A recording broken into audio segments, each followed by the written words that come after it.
Connaissance, recherche, sciences, mathématiques, théorie, physique, philosophie, conférences, archéologie, nature.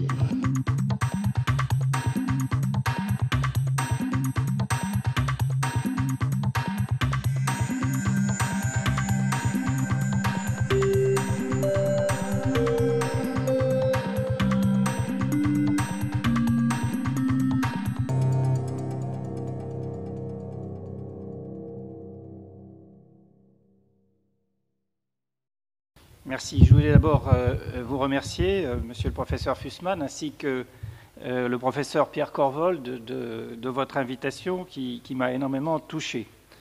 Vais-je vous parler de la disparition des bibliothèques après la disparition des villes? Non, pas vraiment. Mais pour commencer, je voudrais me référer à un ouvrage majeur de l'histoire du livre et de l'édition, dont l'organisation, dont les concepts me paraissent encore éclairants aujourd'hui pour parler non seulement de ce qui fut la révolution du livre, mais de ce qui est aujourd'hui la révolution du numérique, dont nous avons les uns et les autres beaucoup parlé aujourd'hui. Il s'agit d'un livre d'Henri-Jean Martin, et l'organisation de son livre est autour de trois notions: le livre comme ferment, le livre comme objet et le livre comme marchandise. Eh bien, si l'on résume schématiquement trois tendances lourdes qui modifient les conditions de conception des textes scientifiques, qui modifient les conditions, les formes qui dominent leur transmission et par conséquent les modes de leur réception, on peut schématiquement voir trois grandes tendances. La première, c'est l'hyperspécialisation de la recherche et de la pensée scientifique et la diminution croissante du rôle des monographies au profit des revues, et même plutôt au profit des articles de revues, voire d'unités de sens encore plus réduites, avec le risque qu'évoque souvent Roger Chartier de perte de la notion des contextes et peut-être de toute forme de validation et de qualification des contenus. Cette évolution intellectuelle se double d'une croissance permanente du volume d'informations. Vecteur privilégié des échanges et des confrontations, les revues scientifiques ne cessent de s'accroître, que l'on considère le nombre de leurs titres. La croissance est de 3,5% par an pour l'édition de revues scientifiques en nombre de titres, ou que l'on considère le nombre d'articles publiés à l'intérieur de ces revues. La croissance est de 3% par an, et c'est 3% par an qui porte sur plus d'1,2 million articles.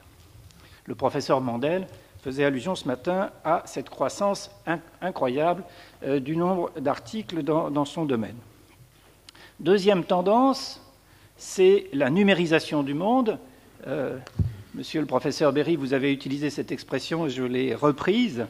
Et la métamorphose des objets, qu'il s'agisse de livres, de revues, d'images ou de sons. Et cette métamorphose s'accompagne de la prolifération des modes de production et de diffusion de ces objets. Témoin de cette numérisation croissante, la publication numérique tend à s'imposer dans toutes les disciplines. Ainsi, la part des publications en ligne, toutes disciplines confondues, dépasse aujourd'hui 80% de la production mondiale de revues, ce qui ne veut pas dire qu'il n'y ait plus de production imprimée, mais que très souvent, le couple imprimé-numérique est le cas le plus général. Cette proportion est encore supérieure. Par exemple, dans le domaine des sciences de la santé, aujourd'hui, 96% des revues scientifiques paraissent sous forme numérique aussi. Et à cette édition numérique que j'appelle native, c'est-à-dire directement conçue sous forme électronique, s'ajoute la numérisation rétrospective des documents existants, qui est un enjeu tout à fait important pour la recherche. J'y viendrai tout à l'heure. Troisième tendance, et c'est l'objet même du colloque qui nous réunit aujourd'hui, c'est la mondialisation, et en particulier, dans le domaine qui m'intéresse maintenant, la mondialisation de l'industrie de l'information, en même temps que sa très forte concentration. Cette très forte concentration s'accompagne de l'arrivée d'opérateurs globaux, et notamment de très grandes entreprises qui viennent du monde de l'informatique. Cette concentration a abouti à une forme de contrôle de la production éditoriale qui, je n'hésite pas à le dire, interroge très durement le monde académique au point de remettre en cause l'organisation même de la production de la recherche et de la diffusion de ces résultats. On le verra tout à l'heure. De mon point de vue, et en cela je reste l'élève d'Henri-Jean Martin et de Roger Chartier, si on veut comprendre tout cela, eh bien, il ne faut pas privilégier l'analyse des innovations techniques, mais au contraire, les interrelations entre l'ensemble de ces phénomènes intellectuels, économiques, sociaux et techniques. Bien sûr, cette analyse globale est extrêmement difficile à faire et toujours inachevée, mais elle est indispensable. Il en résulte en tout cas qu'aujourd'hui et partout dans le monde, les bibliothèques, s'agissant bien entendu de la documentation vivante, sont confrontées à une remise en cause des notions qui constituaient les bases mêmes de leur organisation et le cœur de métier des bibliothécaires. Je vais en prendre quelques exemples et je reviendrai sur certains d'entre eux. Parlons d'abord des acquisitions. Outre le fait qu'une grande partie de l'édition scientifique est numérique, un fait capital tient à ce que nombre d'éditeurs scientifiques imposent au monde académique des modèles économiques de commercialisation des revues.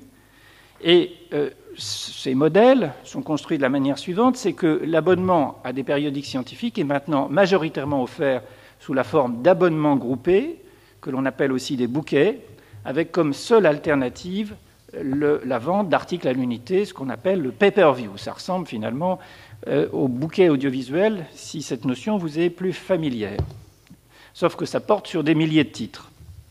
Ce mode de vente est de plus assorti de contrats d'une très grande complexité qui réduit en pratique les possibilités d'acquisition titre par titre qui faisaient le métier des bibliothèques et qui restreint aussi bien les choix scientifiques que les marges de manœuvre financières des dites bibliothèques. Deuxième exemple, le traitement des documents. Le traitement des documents et de l'information peut de moins en moins s'appuyer sur les notions disciplinaires anciennes qui les sous-tendaient, d'autant que les modes automatisés d'indexation sémantique tendent à les remplacer.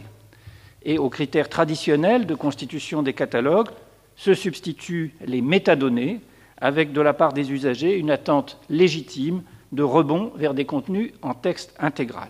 Mais cela ne veut pas dire qu'il faut cesser d'avoir des nomenclatures et d'avoir des vocabulaires homogènes. On l'a vu ce matin avec un exposé à propos des bases de données en biologie. Il faut des nomenclatures communes pour désigner les mêmes objets scientifiques. Quant à la relation personnelle avec l'usager, elle devient de plus en plus virtuelle, car pour nombre de chercheurs, la part de la consultation à distance l'emporte désormais sur la consultation sur place. En réalité, d'ailleurs, le numérique n'a fait qu'accentuer un phénomène de désintermédiation déjà bien amorcé. La plupart des sondages montrent en effet que les bibliothécaires ne sont désignés comme référents que par 4 à 5% de la population des personnes interrogées. Je dirais que le chercheur est un lecteur exigeant, mais souvent invisible. Et de ce fait, il faut multiplier les études d'usage, que ce soit par sondage ou par analyse détaillée des interrogations en ligne. Autre cœur de métier des bibliothèques, la constitution d'un fonds. Eh bien, la constitution d'un fonds dont l'accumulation raisonnée crée la valeur d'une bibliothèque peut maintenant dépendre du maintien de l'abonnement à des revues, tandis que le désabonnement peut correspondre à la perte sèche de l'accès aux numéros les plus anciens, ce qu'on appelle les archives numériques. Si vous vous désabonnez de certaines revues en ligne, eh bien, vous perdez très vite l'accès aux archives anciennes. Enfin, et je l'ai déjà dit, ce n'est pas seulement la documentation contemporaine qui devient numérique, mais c'est aussi la documentation rétrospective. Or, la notion même de domaine public, sur laquelle repose implicitement une grande partie du fonctionnement et de la gratuité des bibliothèques, est remise en cause par l'appropriation de ce domaine et son exploitation commerciale via la numérisation systématique des fonds réalisée par de grandes entreprises, dont la plus célèbre, la plus puissante est bien entendu Google. À partir de là, je voudrais faire 3 constats. Premier constat, c'est que la grande diversité des disciplines a pour conséquence que la situation des bibliothèques de recherche n'est pas la même dans chacune de ces disciplines. Le deuxième, c'est que les évolutions générale sont beaucoup plus rapides que les évolutions institutionnelles et que finalement, on a une espèce de superposition chronologique avec des bibliothèques de recherche qui représentent, tout en étant vivantes, 3 types de bibliothèques, 3 âges des bibliothèques. Les bibliothèques traditionnelles se maintiennent grâce à des collections de documents spécialisés. Elles conservent en plus un grand prestige, une valeur de symbole, et elles restent des sources tout à fait remarquables pour les chercheurs en lettres, en sciences humaines et sociales. Mais le modèle qui s'impose, c'est plutôt celui des bibliothèques qu'on va baptiser hybrides, c'est-à-dire qui se caractérisent par la centralisation de leur gestion, mais par la décentralisation de leur diffusion. Elles proposent aussi bien des documents sur place que des informations en ligne, accessibles à des usagers, à condition que ceux-ci soient dûment identifiés. Apparaissent enfin des bibliothèques qui ont fait le choix du tout numérique, comme la bibliothèque de Monterey en Californie, où les salles de lecture sont entièrement consacrées aux moyens de connexion et réparties entre espaces individuels et espaces destinés au travail de groupe. Enfin, troisième constat, et je ne m'étendrai pas là-dessus, mais je crois qu'il faut quand même le rappeler, pas plus qu'il n'y a d'homogénéité dans le monde entre les différentes disciplines, pas plus qu'il n'y a d'homogénéité entre les différentes bibliothèques de recherche, il n'y a d'homogénéité dans le comportement des chercheurs vis-à-vis des bibliothèques. On le voit très bien, par exemple, lorsqu'on les interroge sur leur bibliothèque personnelle. La relation à la bibliothèque personnelle varie énormément d'une catégorie de chercheurs à l'autre. La segmentation se fait par discipline, mais après, avec, par exemple, l'équilibre entre l'enseignement et la recherche suivant chaque personne.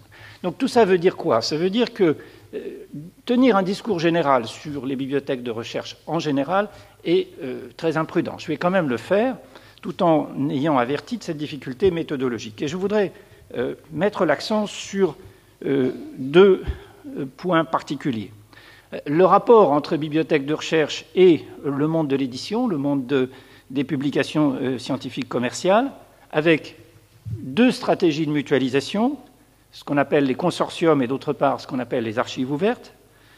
Et puis, deuxièmement, évoquer la question de la numérisation rétrospective et de la manière dont ça se présente aujourd'hui. Je conclurai en évoquant quelques perspectives pour les bibliothèques de recherche. Quelques mots d'abord sur la mondialisation de l'information scientifique.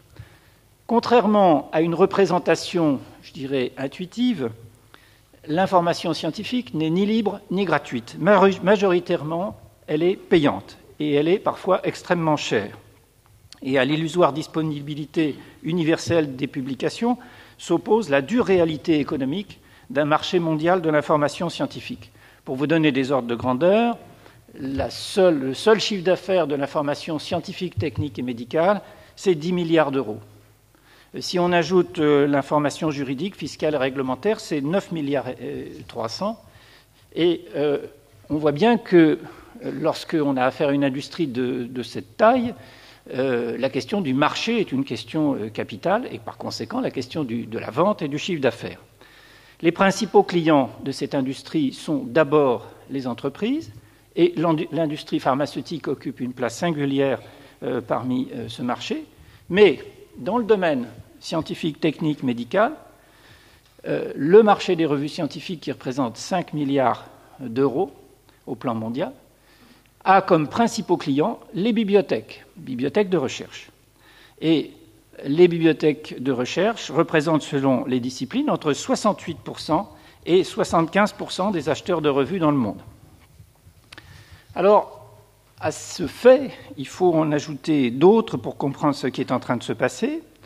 Ce qui est en train de se passer, c'est que les coûts de vente de ces produits, qui sont des livres, mais surtout, je l'ai dit tout à l'heure, des revues, voire des produits beaucoup plus sophistiqués, ces coûts ont grimpé dans des proportions absolument incroyables.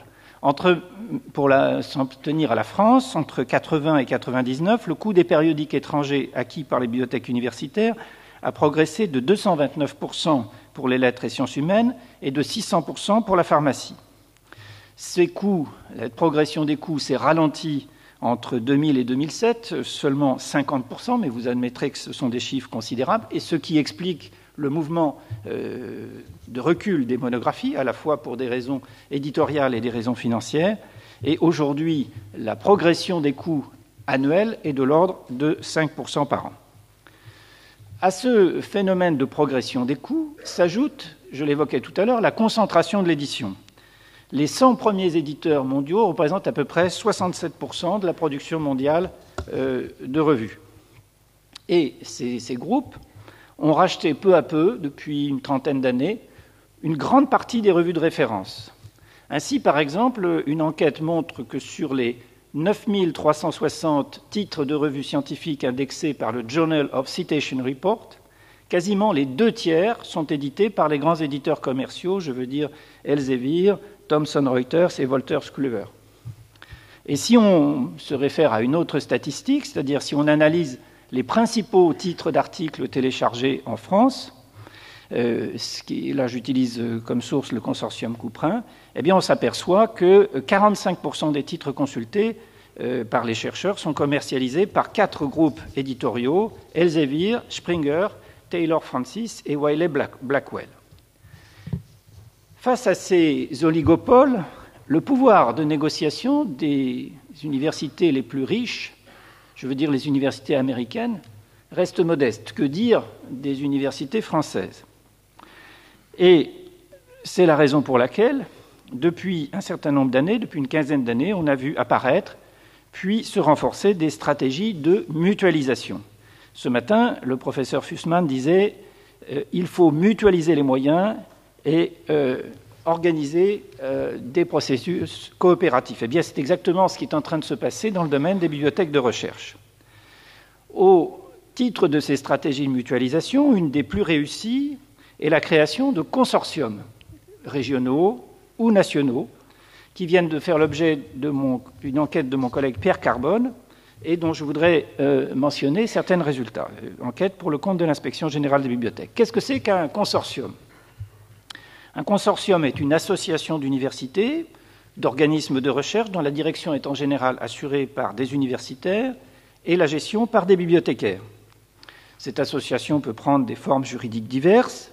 Elle a pour objet de faciliter le travail en réseau ainsi que la mutualisation des ressources afin de conjuguer l'amélioration des services et l'atténuation des contraintes économiques en s'adaptant au marché mondial de l'information. Les activités de ces consortiums couvrent un très large éventail de missions qui vont de gestion de données pour la recherche, comme en Grande-Bretagne, partage d'acquisitions en Italie, en Grande-Bretagne, en Suisse, catalogue collectif aux États-Unis, en Espagne, programme de conservation partagé au Pays de Galles, en Westphalie, en Rhénanie du Nord. Mais il s'agit surtout et avant tout de se regrouper pour négocier les tarifs de l'information scientifique avec les éditeurs. En France, une initiative de ce type a été prise. Elle a abouti à la création en 1999 du consortium Couperin qui associe 200 universités et organismes de recherche. Quel bilan peut-on tracer de ces consortiums dans le monde? Il y en a environ 200 qui sont regroupés au sein d'une association qui s'appelle l'ICOLC. Eh bien, l'action des consortiums a permis au monde académique d'adopter des positions communes vis-à-vis des grands éditeurs. Ils ont obtenu l'amélioration des contrats de licence, de meilleures propositions tarifaires. Et quelques exemples, on notera que le consortium britannique évalue les économies annuelles réalisées à 29 millions de livres, 33 millions d'euros, c'est quand même assez considérable. Mais les avantages ne sont pas seulement juridiques ou économiques, ils sont aussi scientifiques dans la mesure où ces contrats permettent aux chercheurs d'accéder à un plus grand nombre de titres. Selon le consortium Ohio Link aux États-Unis, les grandes bibliothèques ont multiplié par 10 le nombre de leurs abonnements, tandis que les petites passaient d'une dizaine d'abonnements à plusieurs milliers. Mais malheureusement, cette forme d'organisation, si elle a limité les augmentations tarifaires, n'a pas contenu l'accroissement des coûts de l'information. Je vous le disais tout à l'heure, les augmentations annoncées pour 2011 sont de l'ordre de 5 à 6%, et on est dans un contexte économique tel qu'on en vient à des stratégies de rupture. Comme le fait observer Pierre Carbone, la masse critique nécessaire pour négocier dans les meilleures conditions possibles devient de plus en plus importante. Alors, il existe à côté de ces initiatives d'autres initiatives, et à côté de l'offre marchande s'affirme de plus en plus une offre non marchande. Et on peut citer par exemple les modèles dits auteurs-payeurs, c'est-à-dire que ce sont les institutions plus que les auteurs personnes physiques, qui financent la publication. Un très bon exemple est le site Public Library of Science, PLOS, qui publie du matériel scientifique et notamment des revues en accès libre en biologie, génétique et médecine. Cette initiative, qui consiste à mettre à disposition de la communauté scientifique des bases de données libérées de contraintes commerciales, a été mise en œuvre dès les années 1990 par des physiciens spécialisés dans les hautes énergies. Et aujourd'hui, ce qu'on appelle les archives ouvertes fait de nombreux émules. Une étude britannique récente du Joint Information System Committee met en lumière les avantages que revêtirait pour la communauté académique le passage à un autre modèle académique qui consisterait à publier sur son propre site les publications sous la forme d'archives ouvertes, c'est-à-dire librement accessibles, sans rémunération. Cette étude, qui porte sur 4 universités britanniques de tailles diverses, montre que, dans le cas d'utilisation d'archives ouvertes, les économies vont de environ 300 000 livres pour l'université la plus petite à 7 millions de livres pour l'université la plus importante, mais ces économies portent bien sûr sur l'ensemble du processus de recherche. Et dans cette forme d'organisation, les bibliothèques de recherche sont encore plus intéressantes puisqu'elles peuvent devenir ce qu'on appelle des agrégateurs de contenu et offrir un coût réduit, voire très faible, pour l'institution sur une même plateforme, sur un même portail, avec des outils d'indexation transparents, aussi bien les contenus internes de l'institution que les contenus externes. Mais malheureusement, force est de constater que le succès des archives ouvertes demeure limité. Une étude récente de la Hanken School of Economics d'Helsinki montre en effet que la proportion de documents scientifiques sur des archives ouvertes ne dépasse pas 20%, et c'est seulement 8,5% qui est la part des articles publiés dans des périodiques directement en accès libre. Ce succès partiel d'un modèle économique est peut-être décevant, mais il n'est pas sans explication. Tout d'abord, d'un site à l'autre, il y en a plus de 150 en France, pour notre seul pays, qui n'est pas énorme, le concept d'archives ouvertes ne recouvre pas les mêmes notions d'une institution à l'autre. Deuxièmement, raison plus sérieuse, le développement des archives ouvertes est très différent selon les disciplines. Il est très avancé en physique, en mathématiques, il l'est beaucoup moins dans les disciplines de la santé, où la dépendance vis-à-vis des grandes revues commerciales à fort facteur d'impact est encore très grande. Enfin, et plus profondément, et là on touche au cœur même de l'organisation de la recherche, la réticence à déposer systématiquement des nouveaux articles sur des sites ouverts résulte de la contrainte qui pousse les chercheurs à publier dans des revues à fort facteur d'impact, lesquelles ont des conséquences directes sur leur carrière et sur la progression de leur carrière. C'est, proprement parlé, le cœur de l'organisation de la recherche. Mais dans le contexte actuel, qu'il s'agisse de consortiums, d'archives ouvertes, deux stratégies qui ne sont d'ailleurs pas contradictoires, le fonctionnement en réseau des bibliothèques de recherche, le renforcement des stratégies de mutualisation constituent probablement, et en tous les cas de mon point de vue, une priorité à privilégier.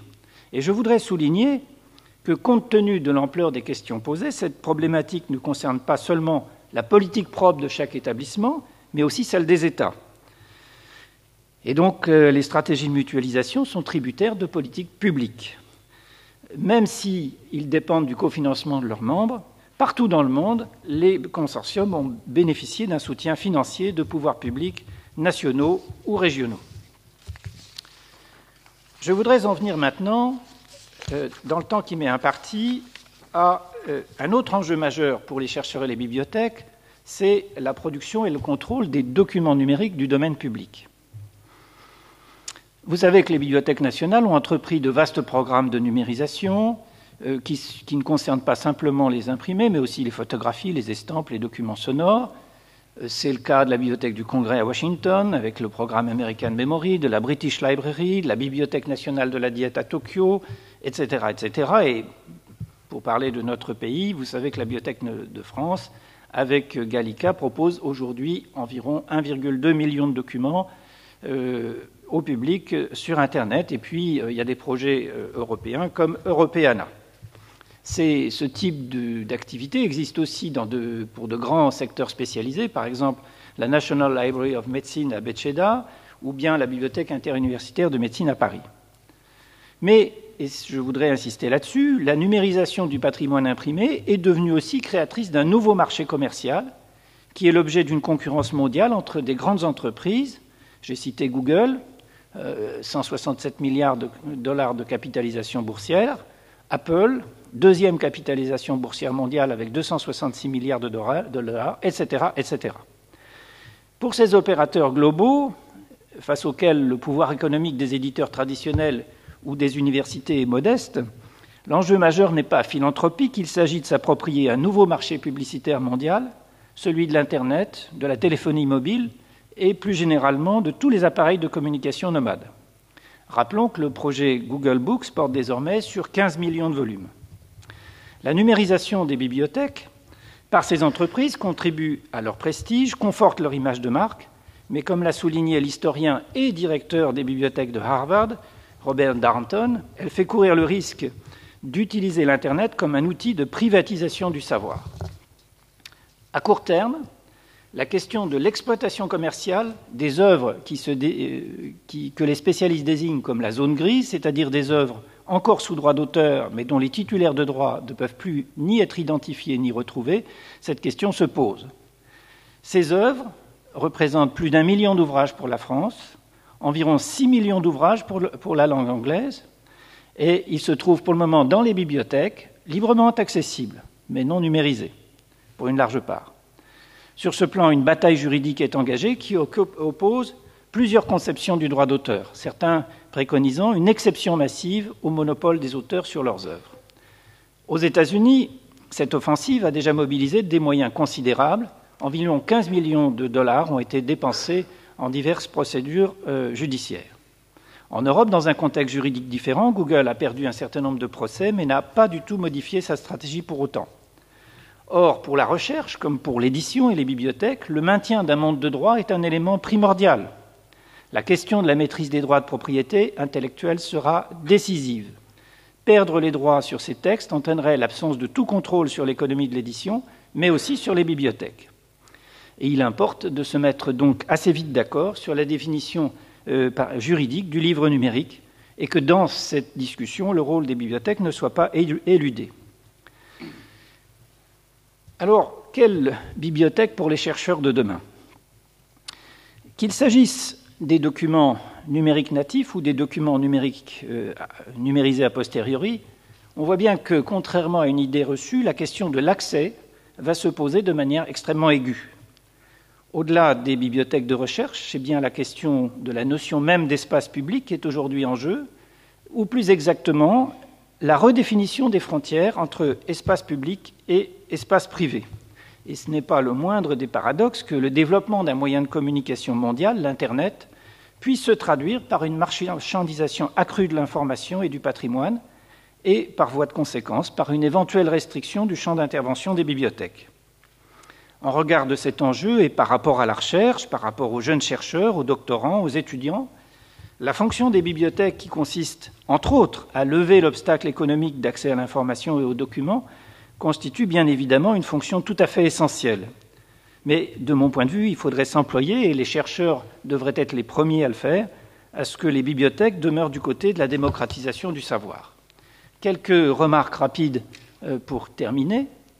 La première, c'est que il faut rappeler que même si sur un plan technique, rien ne s'oppose à ce que l'ensemble des livres deviennent consultables de partout, la question de la pérennité des données numériques n'est pas encore parfaitement réglée. Je vous rappelle que la NASA a perdu une grande partie des données numériques concernant ses vols spatiaux et que la question de cette conservation des données numériques dans de nombreux domaines n'est pas résolue. La numérisation est d'abord et avant tout une fabuleuse technique de diffusion de la connaissance plus qu'une technique de conservation. Deuxième remarque, je voudrais souligner que les collections d'imprimés restent et vont rester sans doute pendant quelques années encore un soutien irremplaçable pour la recherche. Je voudrais appeler votre attention sur le fait que les plus grandes universités du monde et les plus riches se gardent bien de se défaire de leurs grandes collections d'imprimés. Et lorsqu'on classe les universités au plan mondial, je regrette qu'on ne regarde pas l'excellence de leur bibliothèque. Ce critère pourrait figurer dans les classements internationaux. Pour conclure, je dirais que les bibliothèques de recherche, comme l'ensemble de la recherche scientifique, se retrouvent aujourd'hui donc sous tension. Jamais la question des choix n'a été aussi aiguë. Choix stratégiques entre différents modèles économiques de production et diffusion du savoir scientifique, choix stratégiques des modalités des lieux de conservation de la documentation et des archives anciennes, choix des modalités d'organisation pour la recherche, mais aussi pour les étudiants, qui sont quand même de futurs chercheurs, et choix des stratégies. Faut-il entrer dans des logiques de concurrence ou faut-il entrer dans des logiques de coopération, et si oui, comment, étant entendu que nous avons en France, par exemple, développé énormément l'identité des établissements, mais, par exemple, beaucoup négligé l'interuniversitaire. Dans tous les secteurs, en tout cas, il ne s'agit plus d'accumuler pour le cas où, mais de sélectionner, c'est-à-dire de faire des choix. Dans un univers de surproduction de l'information, la bibliothèque est un espace public de recherche, de qualification et de validation. Elle est ancrée dans un territoire, dans une communauté de chercheurs, mais elle se doit d'être un espace de convivialité et d'interactivité où l'on peut passer de l'information à la connaissance. Merci de votre attention.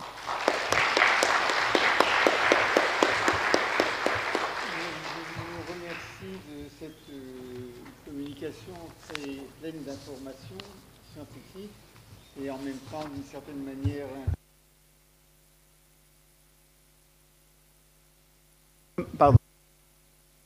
tous, apparemment, dans toutes nos disciplines, nous sommes à l'heure des choix et que ces choix vont être financiers. Et malheureusement, nous sommes en période de crise et il faut bien dire que les gens qui répartissent les budgets auront à faire des choix qui vont engager l'avenir pour très longtemps. Dans le problème de l'information scientifique, ce qui est peut-être le plus dangereux, c'est qu'elle, maintenant, elle est sous le contrôle de 4 ou 5 grands groupes mondiaux qui, finalement, décident de ce qui doit être publié ou de ce qui ne doit pas être publié. Or, comme le disait M. Joliot ce matin, la véritable innovation, c'est ce qui n'est pas à la mode. Et donc, c'est ce qui ne rapporte pas. En tout cas pour les gens qui la diffusent. Monsieur Chartier, qui est mon collègue au Collège de France et qui est spécialiste de ces questions, sera mieux à même que moi de commenter l'intervention très riche de Monsieur Renoux, et je le remercie de le faire. Merci. Je voudrais dire d'emblée mon profond accord avec les analyses et avec les propositions ou prises de position de Daniel Renoux. Et dans cette brève intervention, je voudrais seulement ajouter quelques commentaires à sa très complète et très remarquable présentation. D'abord en soulignant l'interrogation sous-jacente qui court à travers sa réflexion et qui est qu'au-delà de la remise en cause des fonctions traditionnelles des bibliothèques, se trouve posée celle de leur existence même. Est-ce que la bibliothèque peut maintenir une existence dans un monde numérique qui permet un accès au texte, sinon aux livres, sans fréquentation de ces salles de lecture? L'effet le plus spectaculaire de cette entrée dans un monde numérique déjà observé et évidemment souvent redouté est le recul que l'on peut observer de la fréquentation des bibliothèques. 2 expériences toutes personnelles. À la Bibliothèque nationale de France, je suis président actuellement du conseil scientifique, la bibliothèque publique du Haut-de-Jardin, mais aussi la bibliothèque de recherche du Rez-de-Jardin, ont vu leur fréquentation diminuer. Et de là, la proposition de solutions, de réponses qui auraient été tout à fait impensables il y a une quinzaine ou une vingtaine d'années, c'est-à-dire d'une part la modification des collections de la bibliothèque publique du Haut-de-Jardin, de façon à les rendre peut-être plus attrayantes pour un public plus large, et d'autre part la révision des conditions d'accès à la bibliothèque de recherche désormais ouverte aux étudiants de Master 1 et peut-être, enfin Master 2 et sans doute aussi Master 1. Autre expérience, comme visiting professor à l'Université de Philadelphie, de plus en plus les final papers des étudiants mentionnent des références à des documents électroniques qui sont accessibles sans aucune nécessité de travail dans la bibliothèque. Alors, de là, cette question que certains se posent, est-ce que les immenses possibilités du monde numérique doivent-elles avoir pour inéluctable conséquence la tristesse d'un monde sans bibliothèque, ou du moins d'un monde dans lequel les bibliothèques seraient seulement des magasins de documents destinés à la reproduction numérique et à une lecture sur des écrans consultables en n'importe quel lieu dans l'environnement numérique. Est-ce que c'est là un devenir inévitable et déjà programmé? Alors, peut-être pas, et je m'appuie sur certaines des réflexions de Daniel Renou, peut-être pas si l'on pense à trois éléments. Le premier est évidemment la consultation de documents électroniques dans les bibliothèques elles-mêmes, qui, dans certains cas, est rendue nécessaire par les restrictions ou les contraintes mises sur l'accès à la documentation numérique, et qui, dans d'autres cas, plus généralement, pourrait être fondée sur les avantages que représente la possibilité, dans le même lieu, d'avoir accès à la fois aux collections imprimées et aux collections numériques. Avec cette seconde observation, on touche peut-être à deux autres raisons plus profondes pour le maintien des bibliothèques dans l'environnement numérique, et un maintien qui peut être justifié, même si tout le patrimoine écrit, manuscrit ou imprimé était transformé en forme numérique, et même si tous les nouveaux écrits étaient seulement électroniques. La première de ces deux raisons, c'est que si, comme l'avait souligné Donald Mackenzie, la forme affecte le sens, lire un même texte sur des supports différents n'est pas lire le même texte. De là, la nécessité de préserver la possible consultation des textes, même après leur numérisation, dans des formes imprimées ou manuscrites qui ont été les leurs au cours de l'histoire, longue ou brève, de leur circulation. L'enjeu ici est double. D'une part, comprendre comment les matérialités successives d'un texte ont pu informer ses compréhensions successives, et d'autre part, comprendre dans l'immédiateté de la relation entre le fragment et la totalité que permet la forme du codex, qui est celle du livre, du journal, de la revue, etc., de comprendre à la fois la logique du livre, non pas comme objet matériel, mais comme œuvre, ou le projet qui fonde dans la revue la coexistence d'un ensemble d'articles dans un même numéro. Cela me paraît un contrepoint absolument nécessaire à ce qui a pu être décrit comme la fragmentation, la décontextualisation, impliquée aussi bien par la structure ontologique de la textualité numérique que par la discontinuité de la lecture face à l'écran. Au-delà, il y a une seconde raison pour éviter peut-être cette infinie tristesse dont je parlais, et pour résister à la tendance déjà existante avant le numérique de cette désintermédiation dont parle Daniel Renou, c'est que la bibliothèque demeure un lieu où de la parole circule, s'échange ou s'entend à propos de l'écrit. Et en ce sens, les bibliothèques de recherche, comme toutes les autres bibliothèques, sont des lieux importants de l'espace public, des lieux où se maintient un lien entre la recherche scientifique, dans leur cas, et la cité. En même temps qu'elles sont des institutions capables de guider les lecteurs dans la hiérarchisation, la validation d'une information multipliée jusqu'à l'infini et sans ordre par la communication électronique. Le second enjeu fondamental qu'évoque Daniel Renou, et qu'il éclaire très lucidement, est celui de la constitution des collections numériques. C'est un fait évidemment déjà acquis, du fait de la numérisation rétrospective de collections imprimées et du fait aussi de l'importance de la publication numérique native.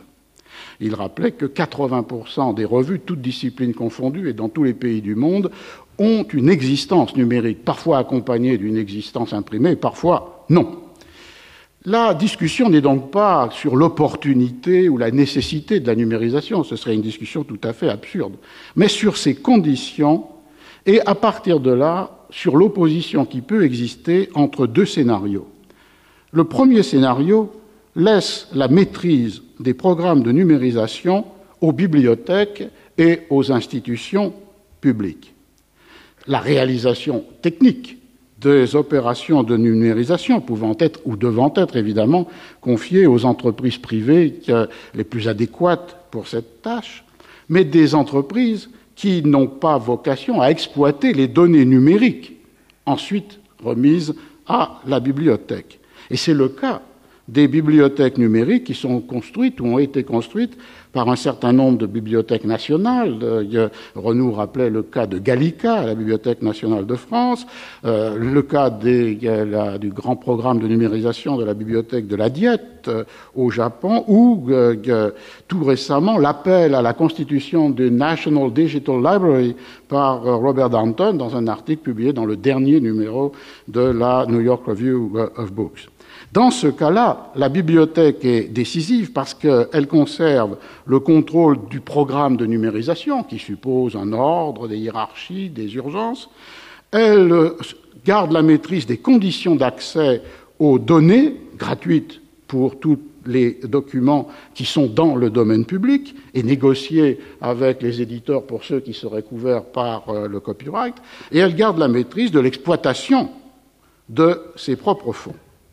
Un second scénario, pratiquement inverse par rapport au premier, est celui où la numérisation est confiée à des grands entrepreneurs privés, évidemment Google, mais pas seulement, ce peut être aussi les moteurs de recherche ou bien les grands éditeurs électroniques tels que ceux cités par Daniel Renou, et qui deviennent les maîtres de l'exploitation commerciale des fonds numérisés, remettant un double des fichiers électroniques à la bibliothèque, mais un fichier qui est soumis à des restrictions dans ses conditions d'utilisation et d'exploitation par la bibliothèque.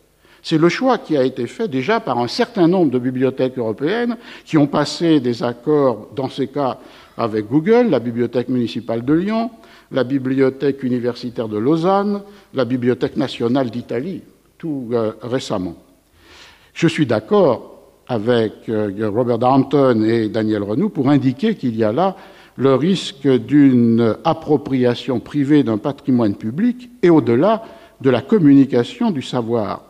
Un risque qui se double de l'imposition d'une logique commerciale, légitime en elle-même, et qui est la logique du marché de l'information, commandant des priorités, des hiérarchies, des organisations, des documents numérisés, et cette logique du marché de l'information s'imposant aux dépens d'une logique de la collection et de la bibliothèque, commandée à la fois par des exigences scientifiques et par des exigences bibliographiques. Alors cet enjeu-là, il est au cœur des décisions stratégiques des bibliothèques, il est au cœur de la manière de concevoir les partenariats entre le public et le privé, les institutions publiques et les entrepreneurs privés, et il est au cœur aussi de la condition d'utilisation des crédits qui sont mis au service des programmes de numérisation, et on peut le voir aujourd'hui ici, en France, avec les discussions autour des modalités possibles d'utilisation des crédits qui, dans le grand emprunt, devraient être affectés à la numérisation du patrimoine culturel. La troisième interrogation, implicitement mais fortement présente dans le texte de Daniel Renou, est celle des transformations imposées ou proposées à la lecture savante, à la lecture de recherche, au travail intellectuel par l'entrée dans le monde numérique. Alors, il y a là un objet qui est tout à fait fondamental de recherche et d'observation pour les sciences cognitives, attentive aux mutations à la fois des opérations de connaissance impliquées par cette nouvelle forme d'appropriation de l'écrit, et attentive aussi aux transformations qu'elle impose à la relation avec le monde textuel. C'est une dimension dans laquelle je n'entrerai pas, faute de compétences, mais des collègues ici en ont une et s'attachent à ces questions. Ce que je voudrais simplement souligner pour conclure, c'est un constat qui me semble essentiel constat qui porte sur l'écart, la différence entre, d'une part, des catégories qui, peut-être depuis le XVIIIe siècle au moins, mais sans doute auparavant, ont défini et ont été perçues comme les catégories qui donnent identité aux textes. Des textes perçus, pensés, appréhendés dans la logique et l'identité de leur cohérence, et aussi dans l'articulation raisonnée qu'ils déploient de leur argumentation. Ces catégories, comme vous le savez, ce sont les catégories qui sont fondatrices de la propriété intellectuelle, l'individualité de l'écriture et la singularité de l'œuvre. Ces catégories-là sont l'objet de ce que l'on pourrait désigner comme une subversion par les possibilités immenses, par les pratiques déjà installées et par les promesses du monde numérique, un monde numérique qui se libérerait à la fois des contraintes morphologiques qu'impose la forme du codex, qui est celle du livre ou de la revue, et des contraintes juridiques qu'impose le copyright. Donc un monde numérique qui serait capable d'instituer un nouvel ordre textuel dans lequel, à l'individualisation de l'écriture, se substitue une écriture collective et anonyme, dans lequel, aux conséquences de la reconnaissance de la propriété littéraire, se substitue un accès libre, une circulation gratuite, des archives ou des logiciels ouverts, et un monde textuel dans lequel se redéfinissent les formes textuelles elles-mêmes, particulièrement à partir de cette structure ontologique qui caractérise la possibilité numérique de l'accès au texte. Cette tension que certains auteurs ont désignée avec une grande clarté, je pense au livre de Milad Doueilly, La grande conversion numérique, aux travaux de nos collègues espagnols, Antonio Rodríguez de las Heras, est une tension fondamentale qui est comme le soubassement des tensions décrites si précisément par Daniel Renou à la fin de son intervention, dans la mesure où elle est décisive pour l'avenir des bibliothèques qui doivent s'imaginer dans un rapport avec plusieurs futurs possibles. Un premier futur est celui où la novation subversive du monde numérique est comme domestiquée par les catégories et les pratiques héritées et réintroduit à l'intérieur de cette nouvelle forme de textualité les catégories qui étaient attachées depuis le XVIIIe siècle, comme je le rappelais, avec l'auteur, l'œuvre et la propriété intellectuelle. Ou bien, et c'est la proposition radicale de Rodríguez de las Heras ou de Doueilly, le fait que s'invente un nouvel ordre des discours qui ébranle, mais plus encore efface les anciennes notions, les anciennes pratiques, et peut se passer outre à la présence des anciennes institutions. Un autre futur, qui sans doute est le plus probable, est celui d'une coexistence, non pas infinie, indéterminée, mais au moins durable, entre ces deux logiques. Et si c'est bien là le cas, comme le suggèrent certaines des réflexions de Renou, la bibliothèque devient une institution, un lieu, un élément de l'espace intellectuel et public où peut s'articuler avec une clarté, une lucidité particulière, à la fois cette hybridation, cette coexistence entre ces deux mondes, mais aussi un lieu et une institution qui peut assumer sa fonction fondamentale. Et je crois qu'il n'y a pas de meilleure manière de résumer cette fonction fondamentale que de reprendre les deux derniers mots du texte que l'on vient d'entendre, et qui est qu'une des fonctions de la bibliothèque, sinon la fonction principale, est de pouvoir assurer pour les lecteurs le passage de l'information à la connaissance, d'une information excessive, abondante, chaotique, non validée, à une connaissance qui, elle, suppose ces critères d'organisation, de validation et de qualification. Et je crois que ce serait là, sans doute, la meilleure des réponses à la crainte énoncée au commencement de cette intervention. Merci. Voilà.